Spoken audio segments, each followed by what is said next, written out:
আসসালামু আলাইকুম my dear viewers and my dear learners. আজকে একটা কমন বিষয় নিয়ে আলোচনা করব, সেটা হলো প্রিপোজিশন বিসাইড এবং বিসাইডেস। এটা আসলে নতুন কিছু নয়। যারা ভিডিওটি ওপেন করছেন নিশ্চয়ই এটা একাডেমিকভাবে 7-8 থেকেই দেখে আসছেন। আজকে আমি এই বিসাইড এবং বিসাইডেস নিয়ে দৈনন্দিন জীবনে আমরা যে সকল বাংলায় ব্যবহার করি, কিন্তু আসলে আমরা লক্ষ্য করি না যে আসলে ইংলিশে আমরা বিসাইড প্রতিনিয়ত প্রতিদিন কত সেন্টেন্সে ব্যবহার করি। সো আপনাদের আমি পরামর্শ দেব যে আজকের এই ভিডিওটি দেখার পরে আপনি যখন এই ধরনের প্রশ্নের সম্মুখীন হবেন তখন নিশ্চয়ই এই সেন্টেন্সটার কথা আপনি অবশ্যই একবার চিন্তা করবেন। অর্থাৎ বাংলাটা যখন আপনি বলবেন তখন সাথে সাথে ইংলিশটা একটু মনে করার চেষ্টা করবেন। সো প্রথমের ওয়ার্ড হচ্ছে বিসাইড। শব্দের অর্থ হলো পাশে বা কাছে। এই বিসাইড এই প্রিপোজিশনটা আমরা সেন্টেন্সের যেই জায়গায় ব্যবহার করব সেই একই জায়গায় বিসাইডের পরিবর্তে বাই অথবা নেক্সট টুও আমরা ব্যবহার করতে পারবো। তো আমরা প্রথম সেন্টেন্সে দেখি, কাম সিট বিসাইড মি, আমার পাশে এসে বসো। অর্থাৎ আপনি যদি একবার চিন্তা করেন যে আপনার বাসায় যদি কোনো ছোট ছেলে মেয়ে থাকে, তারা সবসময় আসলে ওরা দুষ্টমি করতে পছন্দ করে। সো আপনি মনে করেন যে হঠাৎ করে অ্যাংরি মুড হয়ে গেছেন, অর্থাৎ রাগান্বিত হয়ে গেছেন যে তাদের দুষ্টমিতে আপনি বিরক্ত বোধ করতেছেন, তখন আপনি কি বলেন? আসো আমার পাশে এসে বসো, আর দুষ্টমি করো না। তখন আপনি এই সেন্টেন্সটা যদি একবার মনে মনে চিন্তা করেন তাহলে আপনি দেখা যাবে যে আপনার স্পোকেন অনেক ডেভেলপ হবে। তো আপনি এটা এভাবে বলতে পারেন, কাম সিট বিসাইড মি, আমার পাশে এসে বসো। Don't make a noise or don't make quarrel অথবা ডোন্ট মেক মেস, মানে বিশৃঙ্খলা করো না বা দুষ্টমি করো না। এরপরেটা হলো হি স্যাট বিসাইড মি, সে আমার পাশে বসা ছিল। মনে করেন আপনি একটা বাচ্চাকে আপনার পাশে বসাই রাখছেন, কিছুক্ষণ পর হয়তো বা আপনি অন্য কাজে ব্যস্ত হয়ে গেছেন, হঠাৎ করে তাকে দেখতে পাচ্ছেন না। কেউ একজন আপনাকে জিজ্ঞেস করলো যে, মনে করেন রাজুই তার নাম, বাচ্চাটার নাম রাজু। সো মনে করেন রাজুর আম্মা আপনার কাছে জিজ্ঞেস করছে যে রাজু কোথায়। তখন আপনি বললেন সে তো আমার পাশেই বসা ছিল। তখন আপনি এটা ইংলিশে মনে মনে চিন্তা করতে পারেন যে আসলে এই বাংলা বাক্যটার ইংলিশটা কী হতে পারে। তখন বাক্যটা হবে হি স্যাট বিসাইড মি, মানে সে আমার পাশেই তো বসা ছিল। এরপর হোয়ার ডিড হি গো নাও, সে এখন কোথায় গেল। মানে এরকম হয় না যে সে আমার পাশেই বসা ছিল, সে হঠাৎ করে কোথায় গেল। হ্যাঁ, ওয়াজ হি সাডেনলি ডিসঅ্যাপিয়ার্ড, সে কি হঠাৎ করে উধাও হয়ে গেল। মানে এরকম যে সে তো আমার পাশেই বসা ছিল, হঠাৎ করে সে কি উধাও হয়ে গেল। সো আপনি যখন এ ধরনের দৈনন্দিন জীবনে প্রশ্নের সম্মুখীন হবেন, আমার পরামর্শ থাকবে অবশ্যই সেই বাংলা বাক্যটা বলার পরে আপনি মনে মনে একবার চিন্তা করবেন যে এটার আসলে ইংলিশটা কী হতে পারে। যদি এভাবে আপনি কিছুদিন অনুশীলন করেন, অবশ্যই আপনার ইংলিশ লেভেলটা ডেভেলপ হবে ইনশাল্লাহ। এরপরের বাক্যটা আছে your shirt is beside the door, মানে আপনার শার্টটা দরজার পাশে আছে। মনে করেন একজন মুরব্বী আপনার বাসায় আছে যে আসলে একটু ভুলে যায়, মনে করেন শার্ট, জুতা, ঘড়ি বা এ ধরনের সে আসলে কোথায় রাখে, মানে মাঝে মাঝে সে ভুলে যায়। হয় এরকম সবার বাসায় হয় যে মোবাইল রাখছে, হঠাৎ করে আসলে সে তার মনে নেই যে মোবাইলটা আসলে কই রাখছে, কিন্তু আপনি হয়তো বা ওইটা নোটিস করছেন। বা আপনি বাসার ভিতরে যখন ঘোরাঘুরি করেন অবশ্যই দেখেন যে হয়তো বা তার মোবাইলটা অথবা তার শার্টটা এই জায়গায় রাখছে। সো তখন আপনি তাকে বলতে পারেন যে আপনার শার্টটা আসলে দরজার পাশে রাখা আছে, হ্যাঁ, বা দরজার সাথে রাখা আছে। হ্যাঁ, তখন আপনি তার ইংলিশটা কী হবে, your shirt is beside the door, আপনার শার্টটা দরজার পাশে আছে। অথবা সে জুতা খুঁজে পাচ্ছে না, তখন আপনি বলতে পারেন your shoes are beside the foot of the bed, অর্থাৎ আপনার জুতা বিছানার, মানে যে খাটের পায়ের কাছে আছে। মানে জুতাটা সে আসলে খুঁজে পাচ্ছে না, তখন আপনি বললেন যে আপনার জুতাটা আসলে খাটের পায়ের কাছে রাখা আছে। হ্যাঁ, your shoes are beside the foot of the bed, মানে আপনার জুতাটা বিছানার পায়ের কাছে বা পায়ের পাশে রাখা আছে। এরপরের বাক্যটা হলো when it started raining I was sitting beside the window, মানে যখন বৃষ্টি শুরু হয়েছিল তখন আমি জানলার পাশে বসা ছিলাম। এরপরের বাক্য হচ্ছে there is a tree beside the building, অর্থাৎ ভবনের পাশে একটি গাছ আছে। মনে করেন আপনার ভবনের কাছে যাই থাক, গাছ থাক অথবা ভবনের পাশে থাকতে পারে একটা বিল্ডিং, থাকতে পারে আপনার প্রতিবেশীর বিল্ডিং থাকতে পারে, অথবা ভবনের কাছে একটা দোকান থাকতে পারে।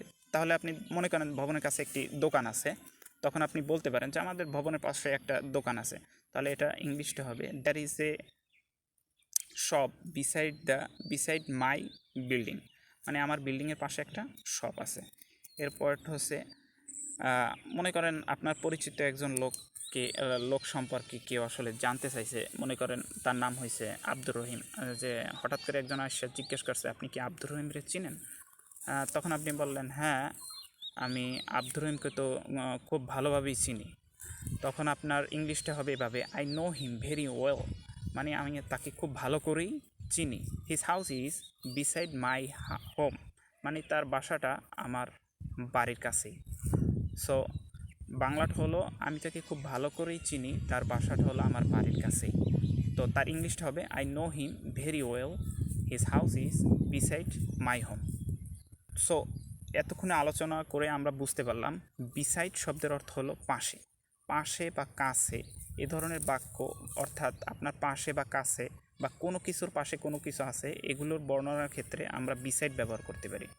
সো যে কটা সেন্টেন্স আমরা বিসাইড ব্যবহার করছি, সেই সেন্টেন্সের বিসাইডের পরিবর্তে আমরা বাই বা নেক্সটও ব্যবহার করতে পারি। যেমন আমি প্রথম সেন্টেন্সটা আরেকবার বলি, কাম সিট বিসাইড মি, মানে তুমি আমার পাশে এসে বসো।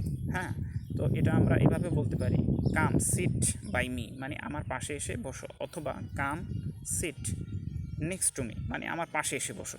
হ্যাঁ, আপনি এই বিসাইড এর জায়গায় যদি আপনি বাই অথবা নেক্সট যেটাই ব্যবহার করেন বাক্যটা সঠিক হবে। এবার আসি বিসাইডেস সম্পর্কে আমরা এবার আলোচনা করি। বিসাইডের শব্দের অর্থ আরও, এছাড়াও। তো আমরা সেন্টেন্সে যাই, তাহলে আরেকটু ক্লিয়ার হওয়া যাবে।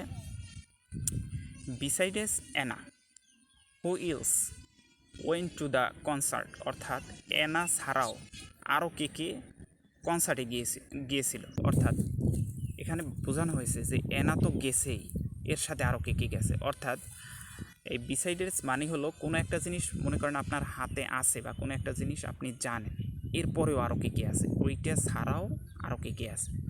অর্থাৎ মানে যেটা আপনি জানেন এরপরেও আরও কে আছে। আরেকটা সেন্টেন্সের মাধ্যমে আমরা বিষয়টা আরেকটু ক্লিয়ার করি। Besides apple who else do you have, অর্থাৎ মনে করেন আপনি একটা ফলের দোকানে গেছেন, যাওয়ার পরেও মনে করেন আপনার কাছে আপেল পছন্দ হয়েছে বা অন্য কিছু পছন্দ হয়েছে, তো ওইটা পছন্দ হওয়ার পরে মনে করেন আঙুর পছন্দ হয়েছে। এরপর আপনি আসলে জিজ্ঞেস করছেন যে আঙুর ছাড়াও আপনার দোকানে আর কি আছে। যদিও আপনি চোখে দেখতেছেন, তারপর অনেক সময় আমরা কিন্তু এই ধরনের প্রশ্ন করি। তাহলে আমরা এটা তখন আসলে ইংলিশে একবার আসলে আমরা মনে মনে চিন্তা করব, যেহেতু আমরা বাংলাদেশি, হঠাৎ করে এক জায়গায় ইংলিশ বললে তারা আসলে ইতস্তত হয় এবং নিজের কাছেও একটু আনইজি ফিল হয়। তো আমি আপনাদেরকে পরামর্শ দেব, অবশ্যই আপনি বাংলাটার সাথে সাথে, যে কোনোই বাংলার সাথে সাথে ইংলিশটা একবার চিন্তা করবেন, তাহলে দেখবেন হয়তো বা 15 দিন বা 20 দিন আপনি যদি এভাবে কন্টিনিউ করতে পারেন, দেখবেন আপনার ইংলিশটা কত সুন্দর হয়েছে, আপনার নিজের কাছেই একটু অন্যরকম ভালো লাগবে। সো মানে যে সেন্টেন্সে ছিলাম যে অ্যাপেল ছাড়াও আপনার কাছে আর কি আছে, তাহলে আপনি এটা কী হবে, বিসাইডেস অ্যাপেল, মানে অ্যাপেল ছাড়াও who else do you have, মানে আপনার কাছে আর কি আছে। এরপরে নেক্সট আরেকটা সেন্টেন্সে যাই, হি নোস ইংলিশ বিসাইডেস বাংলা, তিনি বাংলা ছাড়াও ইংরেজি ভাষাও জানেন। মানে একটা লোক হয়তোবা সে বাংলা জানতে পারে, জাপানি ভাষা জানতে পারে, চাইনিজ ভাষা জানতে পারে। এরপর সে আসলে তার সম্পর্কে যদি অন্য একজন ডিসক্রাইব করে, তাহলে আপনার হাতে কি আছে, বাংলা, কারণ তার মাতৃভাষা বাংলা, হাতে আছে কি, বাংলা। তা বাংলা ছাড়াও সে আরও কিছু জানে। এখানে ব্যবহার করতে পারি হি নোস চাইনিজ বিসাইডেস বাংলা, সে বাংলা ছাড়াও চায়না ভাষাও জানে, অর্থাৎ চাইনিজ ভাষাও সে জানে। এরপর পরের সেন্টেন্সে যাই, besides Annie who else engage to the mess, অর্থাৎ অ্যানি ছাড়াও আর কে কে এই বিশৃঙ্খলার সাথে জড়িত আছে। অর্থাৎ মনে করেন কয়েকজনে মিলে একটা বিশৃঙ্খলা করছে বা একটা এমন একটা কাজ করছে যেটা আপনার কাছে খুবই খারাপ লাগছে, তো আপনি ধরছেন এনিকে। এরপর আপনি সবাইকে ডেকে জিজ্ঞেস করছেন যে এনি তো একজন আছে যাকে আমি ধরছি, যে এনি ছাড়াও আসলে আর কে কে এর সাথে জড়িত আছে। এঙ্গেজ শব্দের অর্থ কি? জড়িত। সো যখন আপনি এই ধরনের প্রশ্ন যখনই সম্মুখীন হবেন, শুধু এই বিসাইড এবং বিসাইডেসই না, আপনি দৈনন্দিন জীবনে যত বাংলায় বলেন, আপনার আমার পক্ষ থেকে আপনাকে পরামর্শ থাকবে প্রত্যেকটা বাংলার সাথে সাথে আপনি মনে মনে ইংলিশটাও একবার চিন্তা করার চেষ্টা করবেন। এভাবে কন্টিনিউ করলে অবশ্যই আপনার স্পোকেন ডেভেলপ হবে ইনশাল্লাহ। তো এনি ছাড়াও আর কে কে এই বিশৃঙ্খলার সাথে জড়িত আছে, এটার ইংলিশটা হবে বিসাইডেস এনি, মানে এনি ছাড়াও who else engage to the mess, মানে এনি ছাড়াও আসলে এই বিশৃঙ্খলার সাথে আর কে কে জড়িত আছে। এরপর আমরা পরের সেন্টেন্সে যাই। When I visit your home, যখন আমি তোমার বাসায় যাব।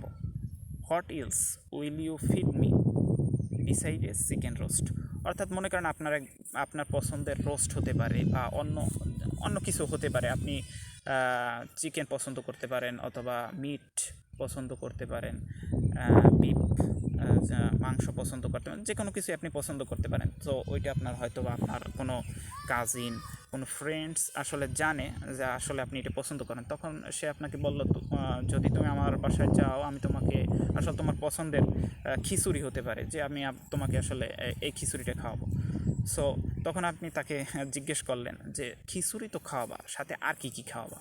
তখন আপনার ইংলিশটা হবে when I visit your home what else will you feed me besides chicken roast, অর্থাৎ চিকেন রোস্ট ছাড়াও যখন আমি তোমার বাসায় যাব, মুরগির রোস্ট ছাড়াও আর তুমি আমাকে কী কী খাওয়াবে। এরকম প্রশ্ন কিন্তু আমরা অনেক সময় আমাদের বন্ধুবান্ধবদের করে থাকি। সো মাই ডিয়ার ভিউয়ার্স, এতক্ষণ আলোচনা থেকে আমি আপনাদের স্পেশালিভাবে এটাই আপনাদের বলতে চাই যে আসলে আমি দৈনন্দিন জীবনে ব্যবহৃত হয় এমন কিছু সেন্টেন্সের মাধ্যমে বিসাইড এবং বিসাইডেসের আলোচনা করলাম। সো আপনাকে আমার পক্ষ থেকে আবারও আন্তরিক আবারও আপনাকে আমার বিশেষভাবে অনুরোধ থাকবে যে আপনি অবশ্যই দৈনন্দিন জীবনে যত বাংলা ব্যবহার করেন, যে ধরনের বাংলা ব্যবহার করেন, অর্থাৎ বিসাইড এবং বিসাইডিসি যে থাকতে হবে এমনটা কথা নয়। দৈনন্দিন জীবনে আমরা অনেক সকাল থেকে সন্ধ্যা পর্যন্ত অনেক বাংলাই ব্যবহার করি। সো আপনি এই বাংলার সাথে সাথে আসলে ইংলিশটাও একবার মনে মনে চিন্তা করবেন। জায়গায় আসলে ইংলিশ ব্যবহার করা যায় না, যেহেতু আমরা বাঙালি, হঠাৎ করে ইংলিশ নিজের কাছেও আনইজি লাগে এবং যার কাছে বলি সেও আনইজি ফিল করে। সো আপনার প্রতি আমার আবার পরামর্শ থাকবে, আপনি অবশ্যই বাংলার সাথে সাথে ইংলিশটা মনে মনে চিন্তা করবেন। সো আপনি 15 দিন এভাবে যদি অনুশীলন করেন, ইনশাল্লাহ আপনি নিজেই আসলে উপলব্ধি